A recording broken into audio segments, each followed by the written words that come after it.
Anyone care to share? Anything interesting? No. All right, so whereas we discussed the eye, as we're talking about sensation and perception, today we will discuss the nose, our smelling senses, and some other factors that attribute to social phenomena related to that. Let's take a look here.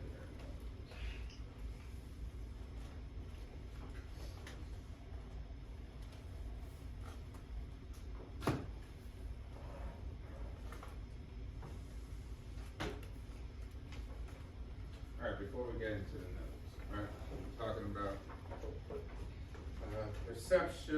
perceptual organization. So based on how we see things, whether we see them as a whole or as a unit of a whole, the brain always tries to make sense of something by fixating on one thing as a whole. So in order to do that, we have to sort of interpret what we're looking at, even though the background of what we're looking at may have other compositions to it that could be distracting, right? So here we're trying to fixate. Gestalt, which it just means an organized whole, German word, proposes principles used to organize sensations into meaningful wholes. The perception, the whole may exceed the sum of its parts. So the brain wants to look at the sum instead of the parts of everything. So it wants to make meaning by creating a total of what's being viewed versus the individual parts. Right, so we filter incoming information and construct perceptions. So how do we organize and interpret the shapes and colors into meaningful perceptions? What do you see here? Who wants to say what they see here? What does your brain make sense of right here? It's a cube. It's a cube. Is that what popped into your mind first? Yeah. Yeah. Anybody else? Something else popped into your mind first? A diamond. A diamond. A diamond? Yeah. Okay. A diamond where? Like you tilt it. Oh, you tilt it. Okay. All right. Who else? Anyone see anything else?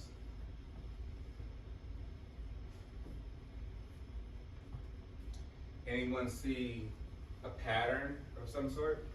Like, did your brain identify a pattern of some sort?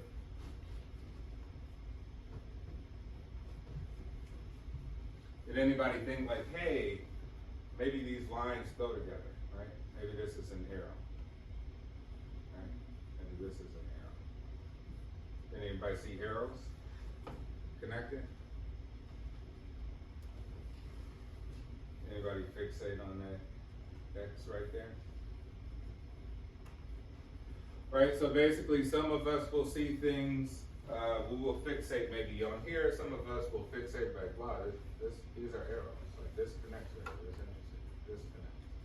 Some of us will see the total picture, others may see a shape, and others may see something else. Remember we talked about that Rorschach test where you see ink blots, we'll all see something different, but it'll basically give information on how we view things. Are we a detailed individual? Are we more of a holistic, perceptual type of person? Or do you see the big picture for everything you typically look at? Are you neurotic and fixate? Like, I can't stop thinking about that little X right there, right? Will you fixate on that? You can tell a lot about a person just by their visual perception of objects. But we all tend to organize information as a whole of some sort, right? So this could be a whole, this arrow could be a whole, this could be a whole, this whole thing could be a whole. And in some way we're gonna create a whole in some manner. What's the first thing that pops in your mind here? What do you see?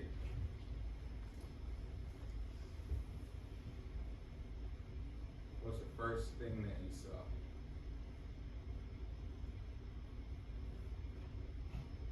Two faces with a glass in the middle.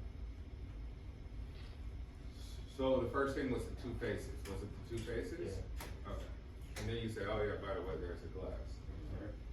Anybody just saw the glass or the vase first?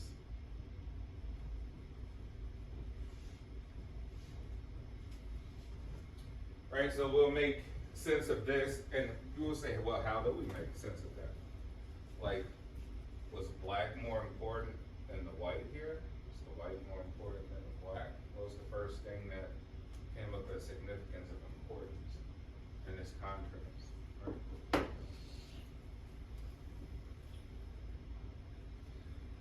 So we like to see how things stand out from their background. So we're looking at this with contrast. Some of us will see the faces, others will see the face, but ultimately we say that something stands out in particular. What stands out can also mean a lot about who you are, how you were raised, and your viewpoints on life, your worldview.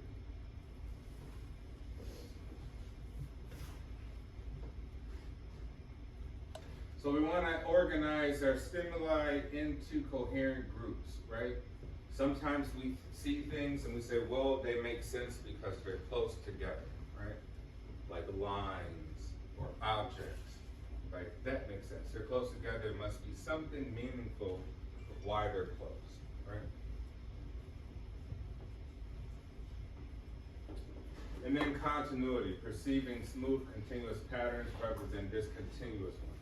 So then we try to look for patterns. We try to say, well, this one kind of flows together as opposed to this. And then our brain wants to fill in gaps to create a complete whole object. Like if you're ever on social media and someone posts a meme and they're like, oh, I couldn't see it, but now I can see it now, and it still takes you 15 minutes to try to figure out what you saw, and you just go straight to the comments for the people for you to try to figure out what you saw. Right? It's difficult sometimes based on whether things are closed, they're continuous, or that they're open and we need to close them in some way, right? It'll create confusion. So here's some representations, right? Here, proximity, we say, well, these look like three very similar parallel lines, right? These vertical lines, like they go together in some fashion. We would say here, this is continuous, right? There's a straight line that goes through, and there's a continuous form of a wave here, and this would be closure. We'd say all of these open. These are open. This may make no sense at all. This may make sense in some form of fashion. We'll be able to create some sort of shape from that in our mind, in our mental model. So we group things based on these factors: how close they are to one another, do they flow in a pattern of continuous movement, and whether they are closed, open. Open would be confusion. It wouldn't make any sense. Then we also have depth perception. We have depth perception even as babies. So they've done tests where they've put a plexiglass over, say, like a similar pattern, and then the baby can, and then underneath that plexiglass, let's say it's a 3-foot drop, right? But the pattern still consists. And, if you're not paying attention, you would think there's a continuous pattern. You just walk over it. Right? Babies tend to not walk over this invisible line that you create, which shows that they understand that there's a drop in the floor. They understand depth perception. So we have that even as infants, right? But here, the ability to see objects in 3 dimensions, right? Length, height, width. Although the images that strike the retina are 2-dimensional. It allows to judge distance and is present, at least in part, at birth in humans and other animals. So here's that test right here, right? So we got a plexiglass over this drop, but the pattern's continuous. So you would think that the baby wouldn't know any better and just continue to crawl over that invisible line, that threshold. And tests show that no, that the child can recognize that there is a drop here, even though the pattern is consistent. So So we're able to understand three dimensions in our brain. And we'll talk more about that with our cochlea. Who knows what the cochlea is? Anybody ever had vertigo? You've had vertigo before? How was it? What was your experience? I felt really weird, if that makes any sense. I definitely really struggled to stay up. It was like I was constantly shifting, if that makes sense. Yeah, yeah. Balance. Your balance is off, right? We'll get to that, how we have this, basically this carpenter's level in our head that keeps us balanced, so our orientation in space, we're able to know it. Just like a level too, has a little bubble in it too, with fluid.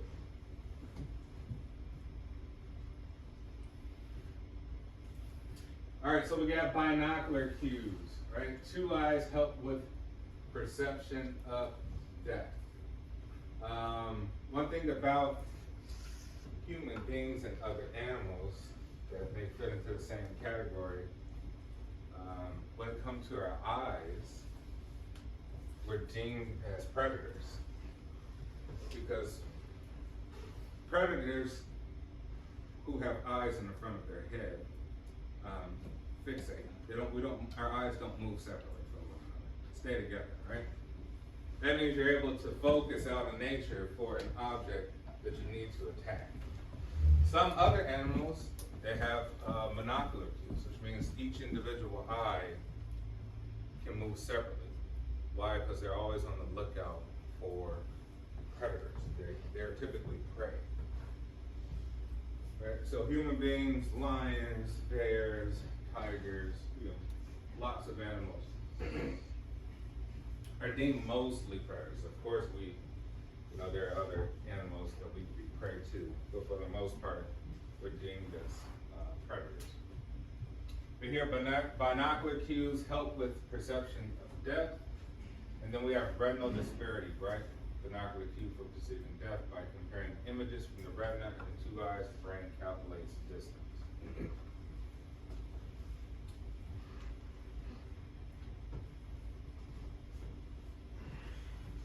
And then we have monocular cues, which is just looking through one eye. So if you're able to hold your right hand over your right eye and look at your nose, right? And then look at the image in the room. See how much you see.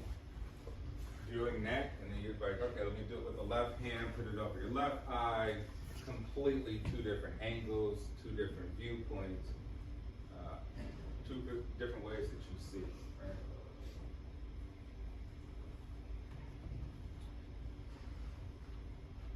And so here with those monocular cues, we're able to assert relative height, size, interposition, linear perspective, light and shadow. So we can do all this with just one eye. We don't need two eyes to do this. And also motion perception, movement.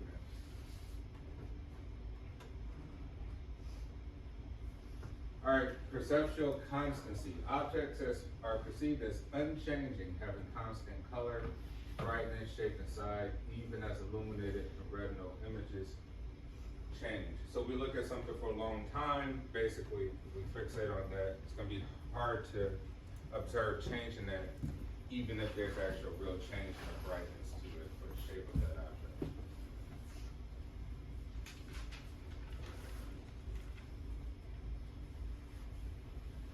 All right, shape and size constancies, right? So perceiving the form of familiar objects as constant even when our retinals perceiving changing images of them. Here they give the representation of a door, so you can clearly see the shape of the door, right, and even the size of the door. As the door opens up, the door has not changed, but our perception of it has changed. Thus, the shape of it has changed, the angles of it has changed. It's went past this line, it's went past this line, it's opened up even more, now it's going further past this line, further past this line. Okay. Even though the object is still exactly the same, we will perceive it as different. So if we didn't have proper context or background or proper lighting, we would think that those are three different doors if we were shown in three separate ways, right?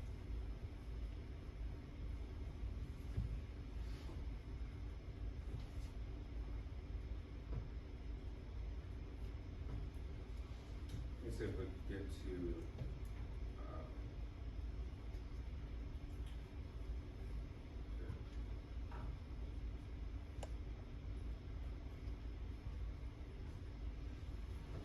all right, so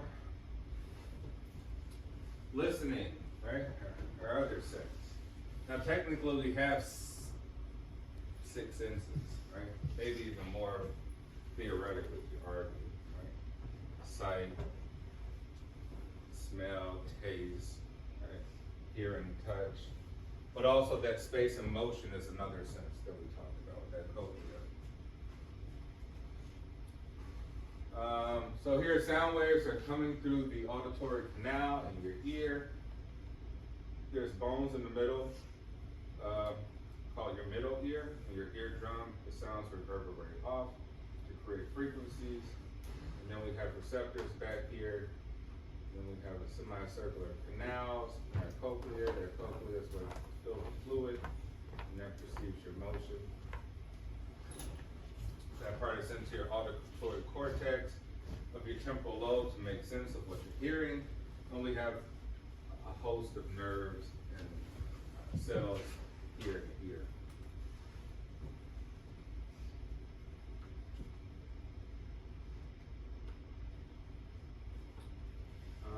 So the brain interprets loudness based on the number of activated receptors. Soft tones activate fewer hair cells. So basically, that's how you activate the loudness of what you hear, right? Based on the number of activated receptors from the sound waves that come through your ear.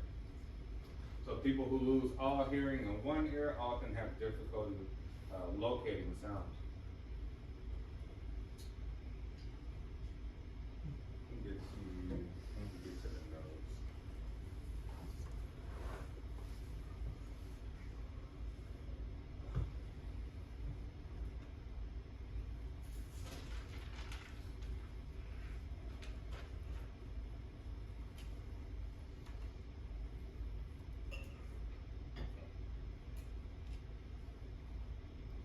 Who here is familiar with pheromones?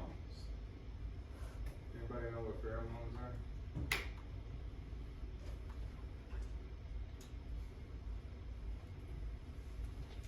No one?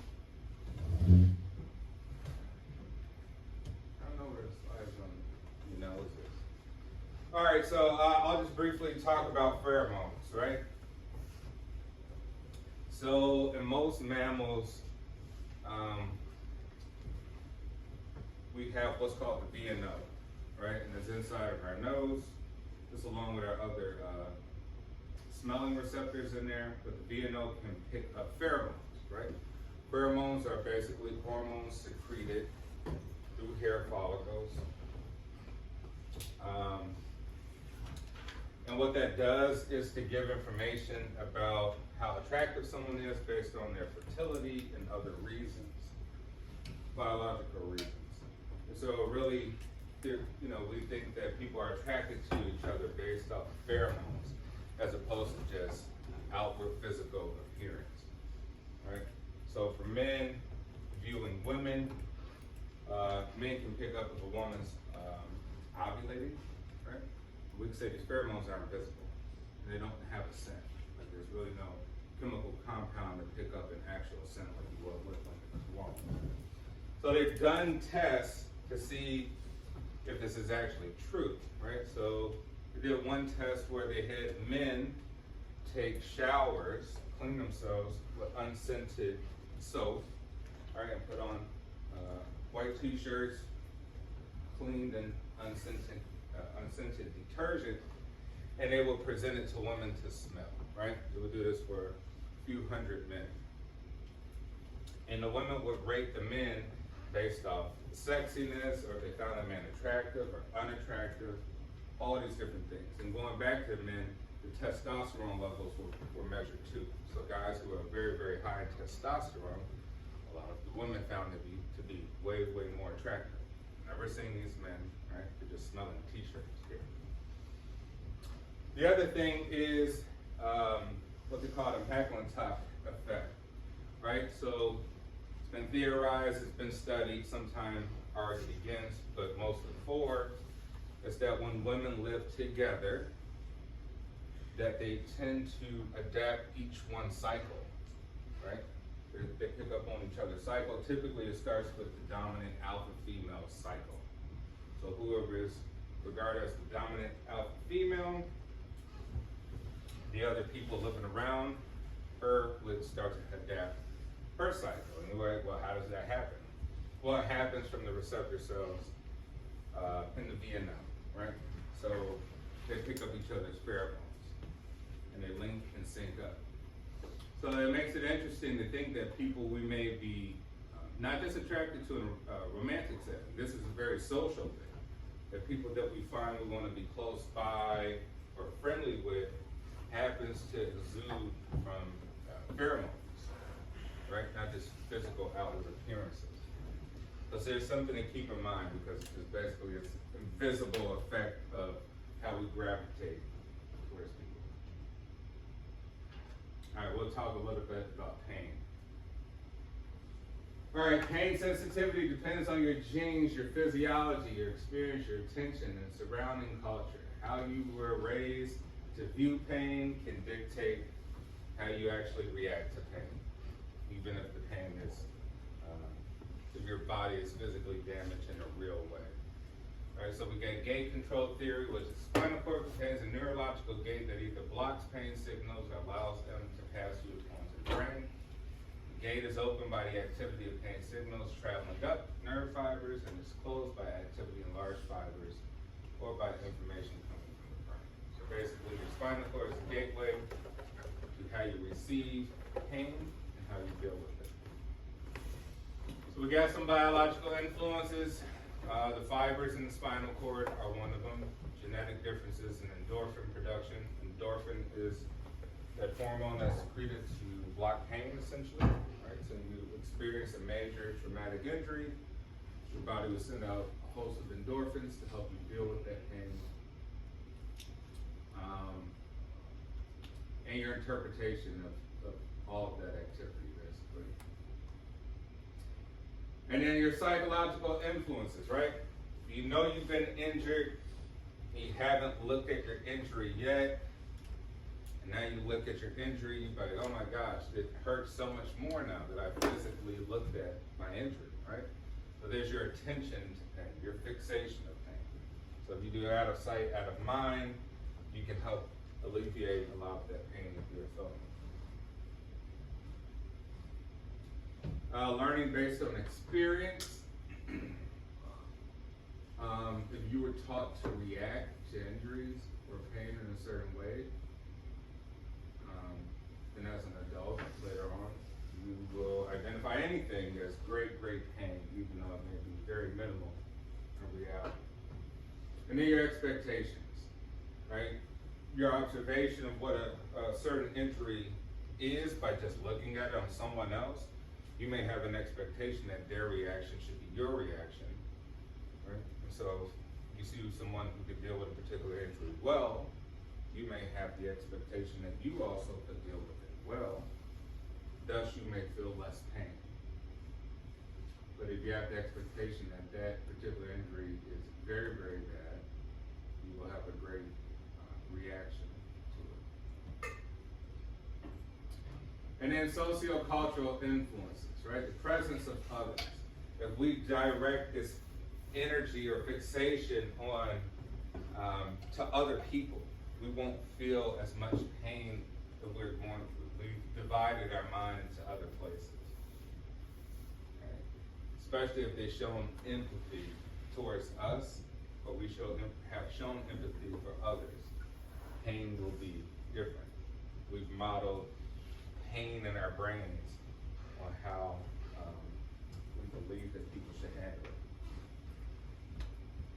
Cultural expectations, right? Toughen up, right? Suck it up. If you're taught that way to deal with the pain, typically typically you're gonna try to hold it in and not express it. You're taught to get it out. Typically you would express it very, very verbally or otherwise. So pain is a personal experience. Pain is all very, very personal.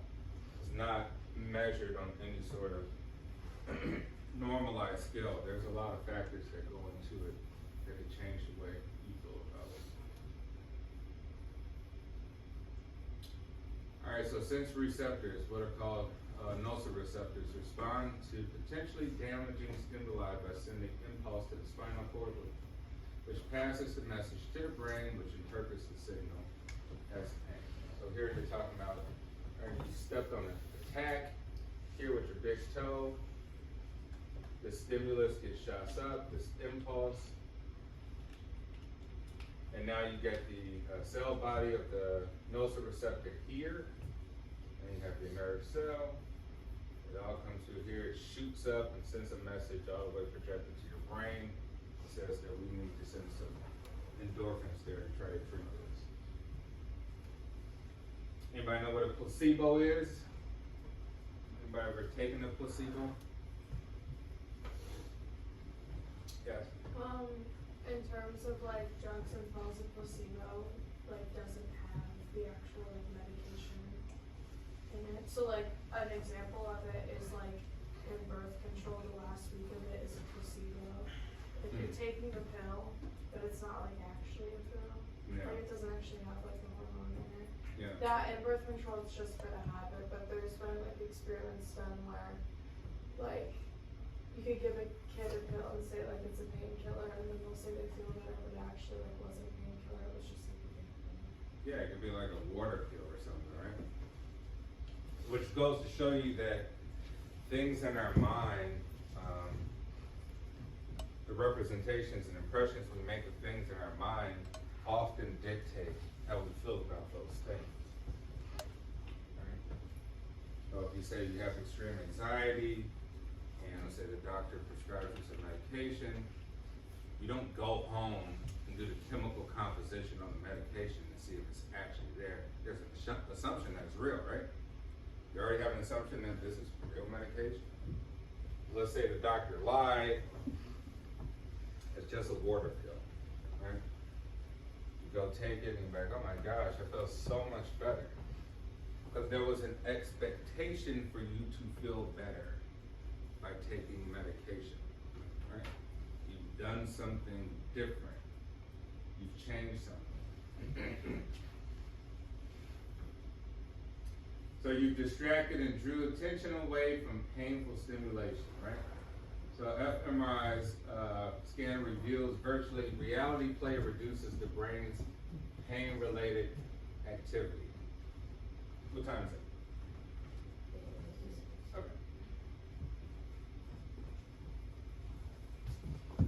Okay. Hypnosis. Anyone ever been under hypnosis? Anybody think that that's real? That can actually happen? Yes, hypnosis is real. We can put the brain into certain states to where a lot of more unconscious behavior can happen than conscious, right? But here we're talking about controlling pain through hypnosis, which social influence theory, which is disassociation, dual processing. Sensory information does not reach areas where pain-related information is processed. Right? We disassociate. Try to get you to think about something else other than where the pain is directed. So basically, if you got pain in your foot, think about your arm. You thought about your arm when the pain was first in your foot, you can disassociate the pain in your foot. But you can also do the opposite and relate it too. Let's say you hurt your foot and now you're thinking about your arm and now you say, ouch, my arm hurts. Like, well, you didn't have an injury to your arm, but you can transfer that energy directly towards other places. So selective attention. You can select where you want to place the attention of pain.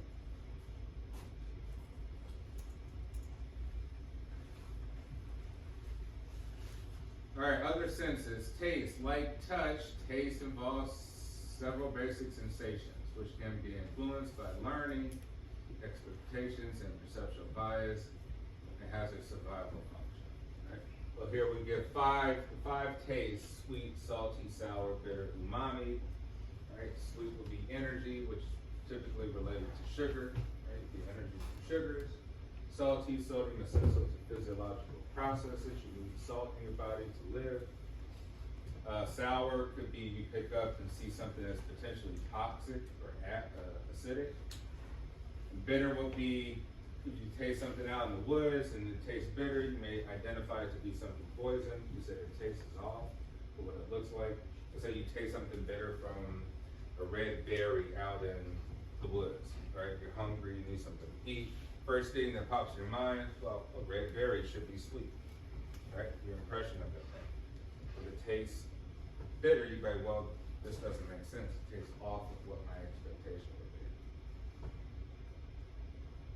And umami is typically associated with proteins that grow in the hair tissue. All right, inside each little bump on the top and sides of the tongue are more than 200 taste buds. Each one contains a core of 50 to 100 taste receptors, and each kind of receptor reacts to different types of food, molecules, and sends a message to the brain. So we have quite a few on our tongue. Then we got olfaction, our experience of smell. Like taste, smell is a chemical sense. The molecules convert into something that's meaningful through our receptors, located in the olfactory bulb in the nose. A combination of several older molecules stimulate different receptors to detect them, and they're interpreted by the olfactory cortex. Here's a representation of your head and your nose. So we got older molecules coming from the rose, goes up through your nostrils. You have receptors in your membrane right here. And you got your olfactory bulb in your nerve. Now your olfactory bulb sends the signals are transmitted to higher regions in the brain. The signals are relayed via converged axons. We talk about that highway that sends over to the neurons. Here's your receptor cells. And now these are making sense of the different odors that you're smelling.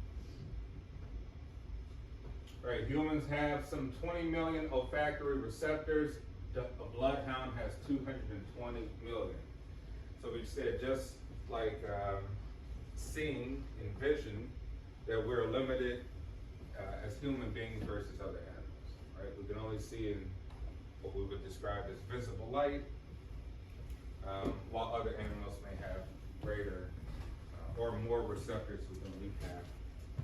Same here goes with the nose.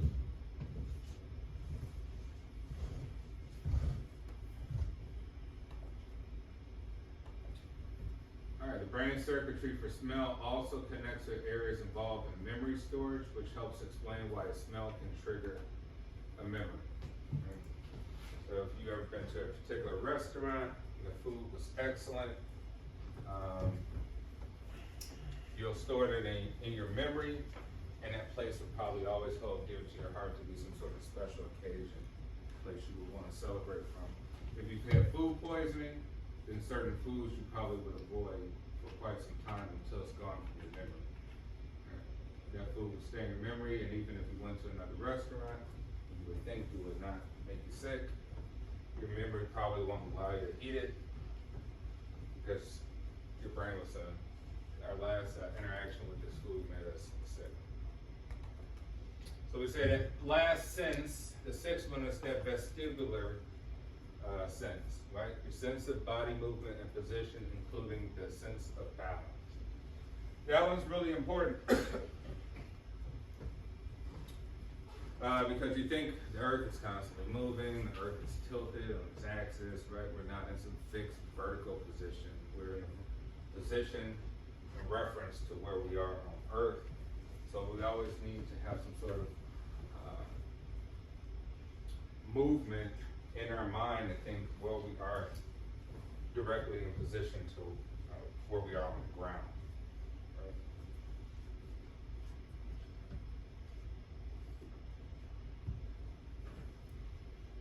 Alright, senses are not totally separate information. They are integrated, they act along with each other. So here, for example, they say, well, smell and texture and taste gives flavor, right? So someone said, well, what was the flavor profile of what you just ate? You're like, oh, the texture was very soft, right? The smell was maybe a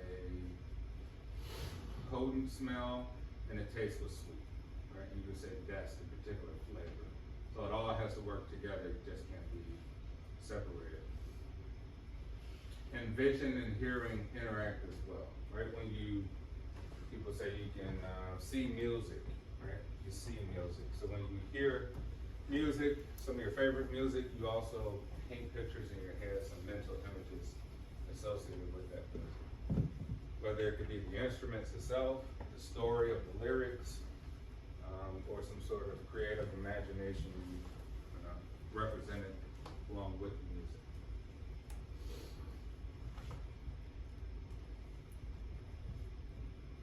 We got embodied cognition, influence of bodily sensations, gestures, and other states on cognitive preferences and judgments, right? Physical warmth may promote social warmth. So some people are huggers, and that promotes some sort of social information to them, right? How much the person is willing to touch. So we could say people have different love languages, right? And how they express something socially or in a group or in a romantic partner. And that's how they create preferences and judgments with other people or objects for that. Let's say here we could say social exclusion can literally feel cold, right? You feel cold when you're ostracized out of a group, stigmatized, right? If you're judged by your friends or family, there could be a literal feeling of coldness,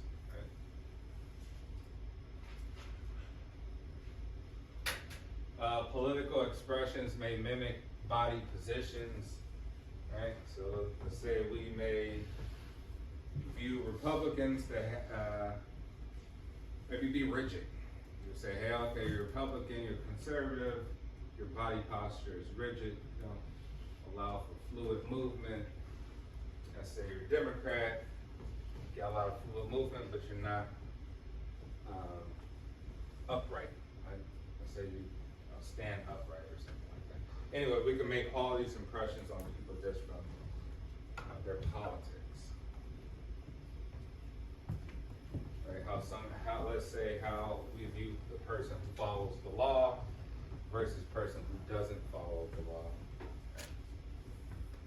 You may say even their body language speaks to that. Extrasensory perception, ESP. Anyone know anybody with ESP? Telepathy, clairvoyance, precognition. Is this a real thing? Who here thinks ESP is real?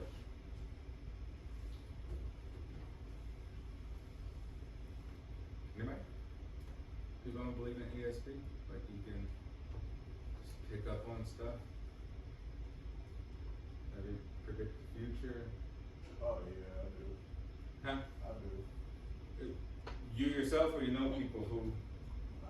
I just think, I don't think he can like do crazy stuff, but like, I feel like he got like small thing of it, In what way? Like? I don't know, like deja vu. Explain a little bit further. I don't What know. about deja vu? There's times where you just feel like you've seen stuff, even though it never really happened. Okay, like you've seen it before, Yeah. right? Like, But you can't really identify where you've seen it, and you think you haven't really seen it before. Yeah, like you lived, like you like seen it, but like you hadn't lived it until you like lived it. Yeah, I mean, deja vu I think happens to all of us, and that could be a form of ESP. If you picked up on something that actually never happened, but you're making sense of it. Telepathy. Yes. I was gonna say, my grandma the other day had a dream that the girl who was being healed and just put on the wheelchair, and all the nurses came.